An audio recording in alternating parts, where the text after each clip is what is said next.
In my previous video, I talked about 5 creative shots that you could get whilst using your mobile phone and a gimbal like the DJI Osmo Mobile 6 if you want to get cinematic footage. But in this video, I want to talk to you about 7 tips for getting high quality footage when you're shooting those shots.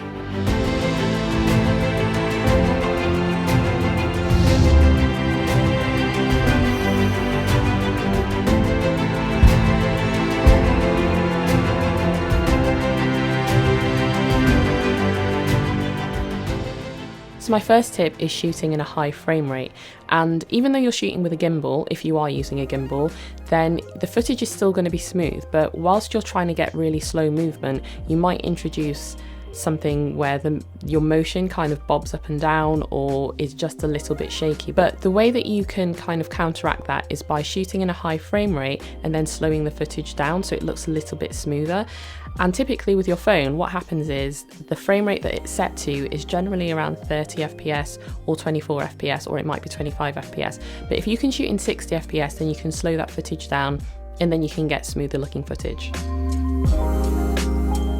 So the second tip comes down to focus and exposure. If you're shooting in auto exposure and autofocus, then using AE lock and AF lock is going to lock in your exposure and your focus. So if you want to shoot a scene where you're doing a reveal, for example, and you don't want your exposure to shift from where you're revealing from and to, then if you lock in your exposure to the part of the scene which is the most important, which is usually the scene out in front that you're revealing to, then that means your exposure is going to be locked in and it's going to be precise.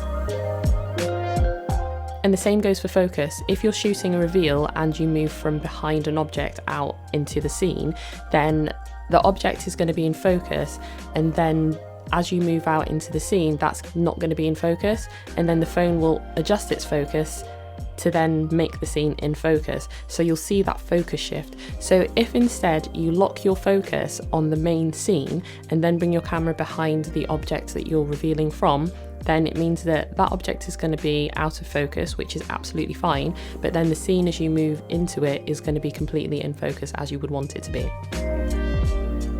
So my next tip is to do with white balance, and this is the same when it comes to auto exposure lock and autofocus lock. The white balance also shifts as you move through the scene, so if you can set your white balance manually, and in daylight that's usually around 5600 Kelvin, if you can set that manually, then your white balance is going to stay the same as you move through the scene, and you're not going to have obvious shifts from cool to warm.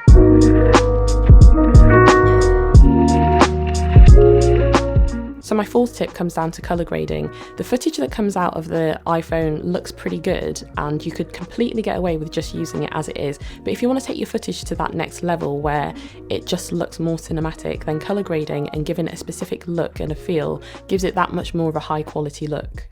And this is why auto exposure lock and manual white balance is so important, because you don't want to have those shifts when you're trying to colour grade your footage. And when shooting on an iPhone, even though the footage looks really good, it still has kind of a digital kind of look. And by using a plugin called Film Convert Nitrate, you can colour grade your footage so that it has more of a film-like look. It's really easy to use. There are so many film stocks to choose from, and you can dial in the intensity as much or as little as you want.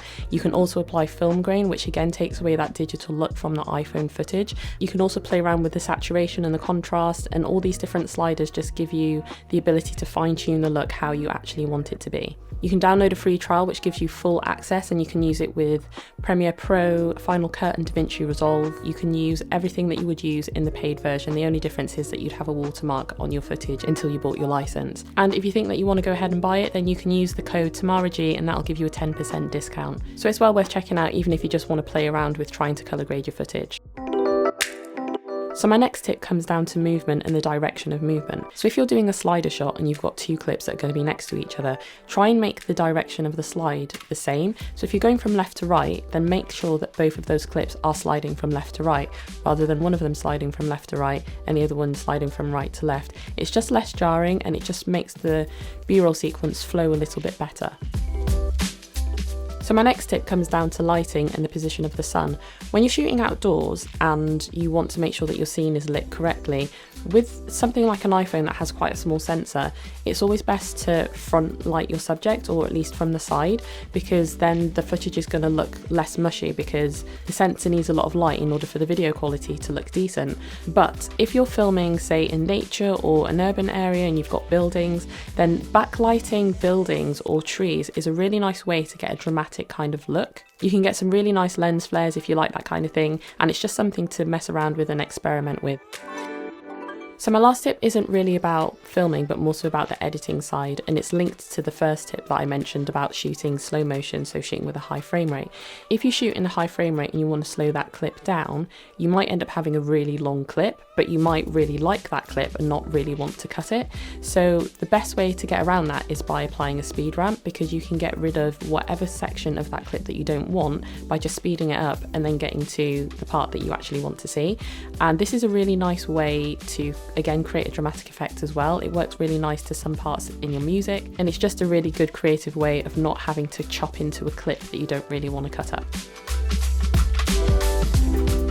So I hope those tips were useful. If they were, please do give the video a like, and if you want to see the previous video where I talked about the 5 creative cinematic shots, then I've dropped a link to that in the description and at the end of this video. Thank you Film Convert again for sponsoring this video, and thank you guys for watching it. I'll see you in the next one.